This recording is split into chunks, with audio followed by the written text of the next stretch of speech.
So this is a good example. This is a very good example of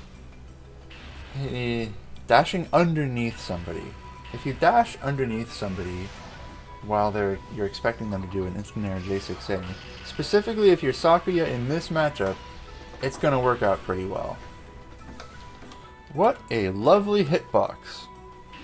Oku's 2-2. There is not much to do about it once it is up, except for graze. And we can see that here. It is very fast. It's a very fast move for a fast burb. Now, unfortunately, with that knockdown, which is quite optimal, Sakuya did not get a chance to use one of her Okuzeme cards because she didn't have one in her hand. It's a little bit unfortunate, but she will probably be looking for some damage from here on out. This was a very smart frame data decision by Oku. So Sakuya knows the block here, but Oku knows that if she gets a counter hit 4A, it will knock down. So she can activate the Tokamak. So you know when I said that Sakuya was going to be looking for damage here? Well, this is what that meant. Going through the 6C and just fishing for that dial A into the spell card confirm is absolutely what Sakuya wanted here.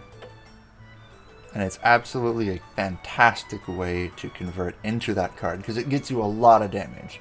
And this is not a card that you want to have just sitting in your hand forever. You want to use it as soon as you can because a lot of damage is a lot of damage. And you will regret not using it, but you'll never know if you should have regretted using it. So this is an actual option where Sakuya certainly did get the correct combo off of the J2A starter and had a killing doll in hand, but I think forgot to use it, so didn't end up using it. But no matter what, you want to use something for Okuzeme as Sakuya, whether that's the default 214 or killing doll or private square. You want to use something, not just kind of sit there, because Sakuya doesn't really have great cross-ups. She's not got like a ton of spirit damage on her own. She just kind of gets neutral, builds up meter, and then uses that meter to use killing doll and private square to build up more meter, you know? It's a little bit of a vortex. Sakuya's got that going on. This is a very good crush setup from Oku. As we can see, the wrong block 6A into the 5C into the Mega Flare into another 5C to a perfect crush. The J6A isn't fantastic because it just ends in a knockdown with like 800 damage. Oku could get a lot more, but I think we're going to see some soon because that looks like a backdash.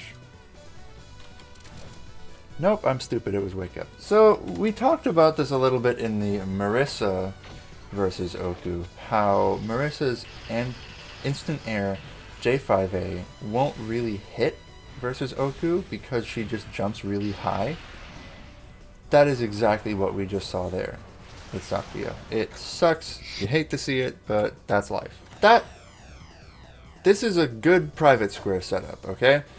Off of 6-6C, it's not bad. It's not terrible by any stretch, and I'm assuming that Oku is going to try to tech out rather than trying to mash in private square.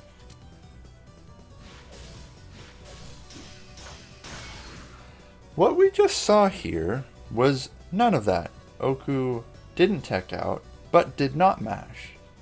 Oku just wrong blocked everything, which also kind of sucks. But you can see how that spell, private square, can end in a crush.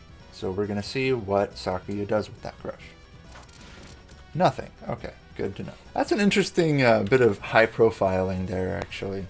So if Oku is using the Alt 236 Hellgeyser, you will see that if Sakuya dashes forward and does 4A, it just doesn't hit because Oku's crouching. That's an interesting. That's a low profile. Ignore me.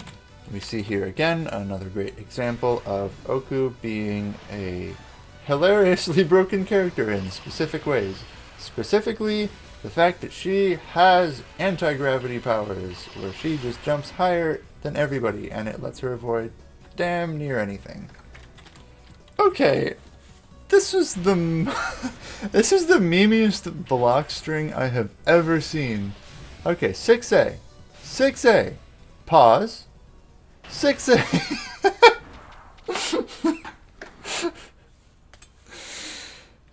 That was good. That was a good one. So this is what we call in the business a side switch. Sakuya is going for some really cool combo. You can see it's a good starter, but it just messes up. She just side switches because her hitbox is weird. And now she's stuck in the corner with Oku with not a lot of life. Which is a little bit unfortunate. So you know how I said that Sakuya doesn't have that many cross-ups? Well, this is like the only one that she has to offer. J44, J5A. It's not terrible. It's not bad. It's just the only one that she has, really. So the first thing that I'd like to point out is the use of stopwatch, of all things, in neutral. I've seen it used as an Oki tool, but basically the only thing that Marisa uses it for is to get a slight amount of space. It wasn't very useful. I would recommend using it more as an Okizeme tool for cross-up potential. That was a good little mix-up here. So what we see is Marisa's 214 high profiling with the DP aerial spell card that does melee damage. And then randomly using 2 card. Just raw. I don't think it's going to hit. It didn't hit. Let's talk about Alice's blind spot again. So, not only does Alice's 5-5A hit, she has this spot where she will throw out 4A instead of 5-5A, despite the fact that 4A is going to whiff, and 5-5A is going to work. There's this blind spot where nothing she does out of her command normals, nor any of her jabs, are really going to work.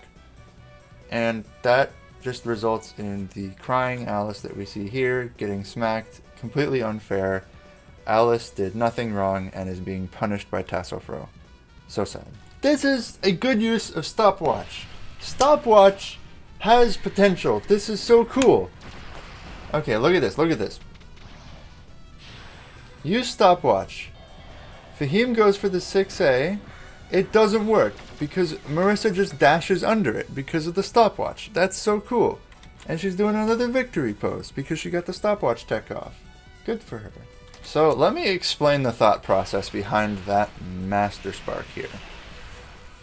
The 3 card can be used as a spell card off of 6C if your opponent is grounded. But because Fahim wasn't grounded, he did not get hit by the full amount of spirit damage, which would have crushed him. It was a good idea, it just wouldn't have worked under that specific circumstances. But then she DPs and it's fine. This was a very expertly executed dodge from Fahim. Master Spark is also a reversal, which means that you have invulnerability frames on startup. Fahim had barely any spirit. So to just high jump out of that was the correct play. Anything else and he would have lost the game immediately there. Let's see his comeback. Alright, so let's look at that. Comeback. 2-1-4 and another backwards 2-1-4 because Alice... Oh, she's crying again. I can't take this. Okay, the video's done. See you tomorrow.